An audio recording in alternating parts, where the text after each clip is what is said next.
Ijma'. Definisi ijma'. Secara etimologi, ijma' berarti kesepakatan, sedangkan secara terminologi, ijma' didefinisikan kesepakatan seluruh ulama mujtahid pada satu masa setelah zaman Rasulullah atas sebuah perkara dalam agama.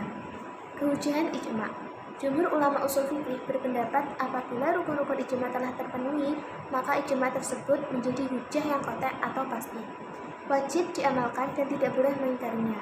Bahkan orang yang mengingkarinya disebut kafir. Syarat dan rukun ijma'. Syarat-syarat ijma'. Yang pertama, yang melakukan ijma' tersebut adalah orang-orang yang memenuhi persyaratan ijtihad. 2. Kesepakatan itu muncul dari para mujtahid yang bersifat adil atau berpendirian kuat terhadap agamanya. 3. Para mujtahid yang terlibat adalah yang berusaha menghindarkan diri dari ucapan perbuatan bid'ah. Rukun ijma'.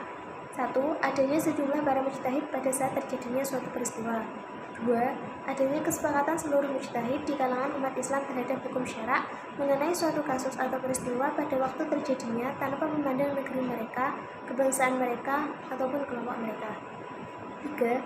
Bahwasanya kesepakatan mereka adalah dengan mengemukakan pendapat masing-masing orang dari para mujtahid itu tentang pendapatnya yang jelas mengenai suatu peristiwa. Yang terakhir, kesepakatan dari seluruh mujtahid atau suatu hukum itu terrealisir. Peran ijma' dalam pembentukan hukum Islam. Para ulama Islam telah sepakat untuk menjadikan ijma' sebagai hujjah syar'i dalam menetapkan hukum-hukum syariat. Yang demikian itu berdasarkan pada Al-Quran, Sunnah, dan logika. Perkenalkan, nama saya Nurin Latifah Aziza. Di sini saya akan menjelaskan mengenai kias. Untuk yang pertama, saya akan menjelaskan definisi kias. Kias secara etimologis yakni qadarun, yang artinya mengukur atau membandingkan sesuatu dengan semisalnya. Sedangkan menurut istilah atau terminologis, terdapat beberapa definisi yang berbeda.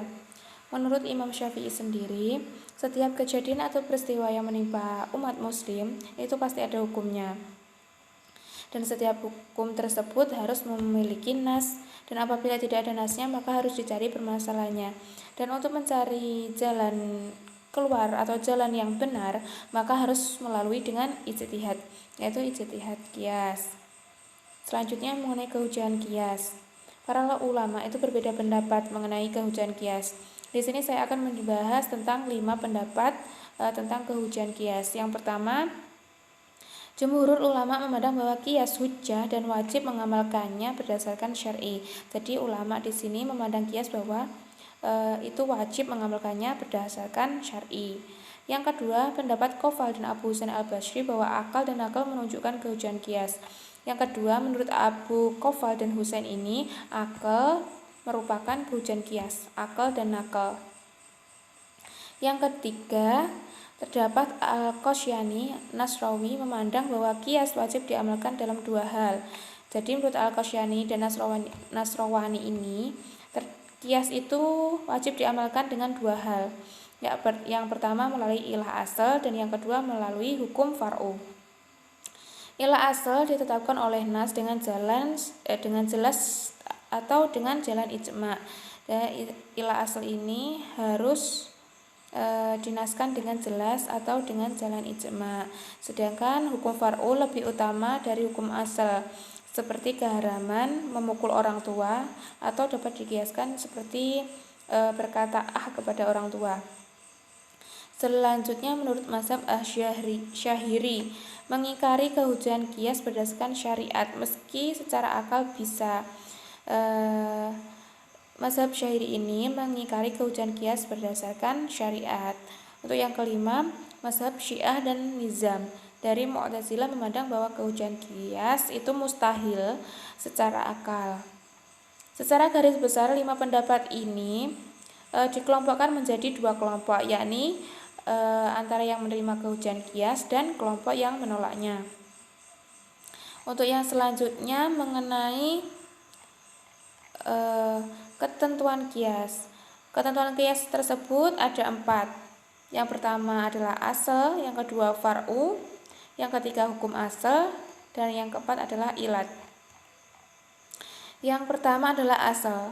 Asal yaitu sesuatu yang dinaskan, hukumnya yang menjadi ukuran atau tempat menyerupakan atau mengkiaskan Di dalam istilah usul disebut aslu atau maqis alaih atau musyabah bih.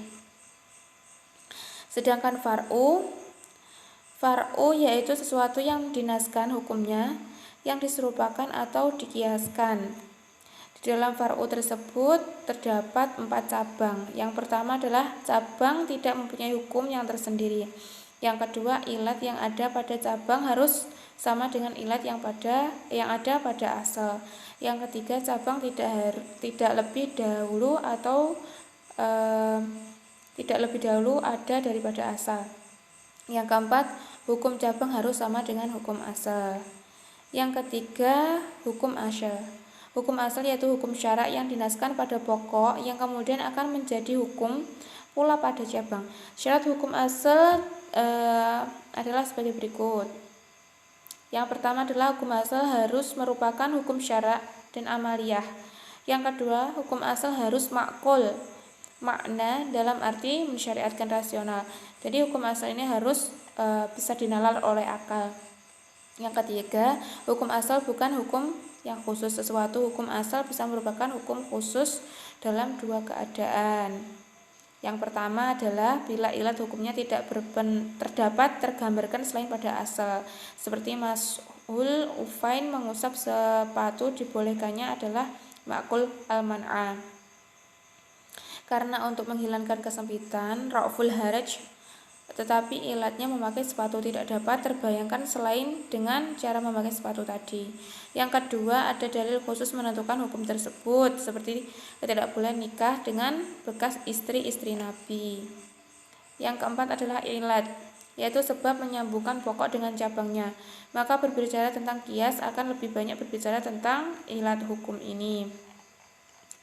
Yang terakhir mengenai peran kias dalam pembentukan hukum Islam. Sebagian besar para ulama fikih pada pengikut mazhab yang 4 berpendapat bahwa kias dapat dijadikan salah satu dalil atau dasar hujah dalam menetapkan hukum dalam ajaran Islam. Hanya mereka yang berbeda pendapat tentang kadar penggunaan kias atau macam-macam kias yang boleh digunakan dalam mengistibatkan hukum. Ada yang membatasinya dan ada pula yang tidak membatasinya. Namun semua mereka itu barulah melakukan kias apabila ada kejadian atau peristiwa tetapi tidak diperoleh satu nas pun yang dapat dijadikan dasar. Mengenai dasar hukum kias, bagi yang membolehkannya sebagai dasar hujah ialah Al-Quran, hadis, dan perbuatan sahabat. Ya, saya akan meneruskan pembahasan. Tadi sudah diterangkan cuma kias, sekarang bagian saya uruf. Saya akan menjelaskan tentang uruf. Uruf secara etimologi, secara bahasa berarti kenal atau menjadi kebiasaan. Dari bahasa Arab berarti arofa, sudah dikenal. Dan secara istilah ya, secara istilah uruf berarti suatu yang dikenal masyarakat atau menjadi kebiasaan masyarakat, baik berupa perkataan, berupa perbuatan, pokoknya yang menjadi kebiasaan suatu masyarakat. Huruf juga dikenal pada ulama usul fikih disebut dengan adat. Jadi ada yang menyebut adat, ada yang menyebut huruf, sama saja karena sama-sama artinya itu kebiasaan. Yang kedua, saya akan membahas tentang hujan uruf. Hujan uruf pertama di PPT sudah ditulis pertama bahwa hukum Islam banyak menetapkan huruf pra-Islam ya, ditetapkan seperti contohnya sholat, contohnya tawaf, sudah ditetapkan sebelum Islam ada, sudah diberlakukan. Terus ketika Islam itu sudah ada atau sudah dibentuk agama Islam, sudah adanya agama Islam, hukum-hukum itu tetap diberlakukan. Itu namanya hukum-hukum pra-Islam, huruf pra-Islam yang masih dipakai hingga sekarang. Tentunya seperti itu. Yang kedua, mengamalkan huruf pada prinsipnya sejalan dengan firman Allah. Tidak boleh kita menjalankan huruf itu tidak berdasarkan dalil. Ya, ketetapan uruf itu harus berjalan dengan firman Allah, tidak boleh kita melenceng dari jalurnya. Nanti kita akan bahas selanjutnya. Ya, yang ketiga, antusias para ulama fuqaha menerima uruf jauh lebih besar dibandingkan dengan al-masadir at-tabiyah, al-aqliyah dan lainnya. Karena apa? Karena kebiasaan itu lebih dominan di masyarakat. Jadi ulama harus bisa menyesuaikan dengan kebiasaan-kebiasaan masyarakat dalam menentukan suatu hukum. Di dalam kitabnya atau dalam bukunya Al-Ijtihad di Mala Nasafi karya At-Thayyib Khudari As-Said, salah satu dosen besar usul fikih di Universitas Al-Azhar Kairo, menyatakan bahwa kalangan-kalangan ulama yang lebih condong memakai atau lebih dominan memakai uruf, yang pertama adalah Hanafiyah dan Malikiyah, terus disusul dengan kalangan ulama Syafi'iyah dan Hanabilah. Jadi ulama-ulama yang pertama memakai adalah golongan Hanafiyah dan Malikiyah yang lebih dominan pertama, itu dilanjutkan dengan ulama Syafi'iyah dan Hanabilah. Yang terusnya ketentuan uruf. Ya, yang satu tidak bertentangan dengan nas syara yang bersifat qat'i. Maksudnya tidak bertentangan dengan Al-Quran dan hadis. Dalam menentukan suatu uruf atau suatu masalah berdasarkan uruf itu tidak boleh bertentangan dengan dalil qat'i yang menjadi dasar agama Islam. Yang kedua, tidak bertentangan dengan kaidah-kaidah syarak yang bersifat prinsip. Kaidah-kaidah syarak maksudnya ya apa? Tidak boleh melenceng dari hukum-hukum Islam, tidak boleh melenceng dari adat yang baik, maksudnya tidak harus yang baik-baik prinsipnya, tidak boleh yang uruf yang bersifat fasad atau rusak, maksudnya kaidah ini harus baik ya, maksudnya prinsip-prinsip itu yang bersifat baik di kalangan masyarakat. Yang terakhir, peranan uruf dalam pembentukan hukum Islam.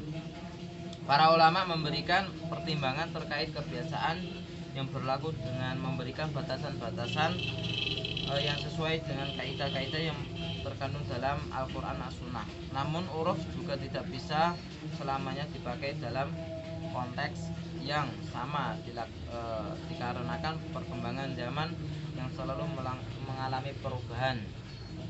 Nah, maksudnya uruf itu adalah apa ya, suatu jalan alternatif setelah ijtima' ihtisan. Ketika tidak bisa menampung, dialihkan ke hukum ini atau uruf ya. Jadi uruf ini mengikuti zamannya. Ketika sekarang diberlakukan ini, mungkin tahun depan uruf dari masyarakat tersebut itu sudah ganti ya, seperti yang diungkapkan oleh Ibnu Qayyim dalam kaidahnya yang menyebutkan bahwa uruf itu berubah-ubah. Beliau berpendapat bahwa uruf itu taghayyurul ahkam bitaghayyuril azman wal amkanah. Jadi maksudnya uruf itu hukumnya bisa berubah-ubah. Hukumnya bisa berubah-ubah tergantung pada zaman atau waktu dan tempat. Nah, itu sekian dari pembahasan saya.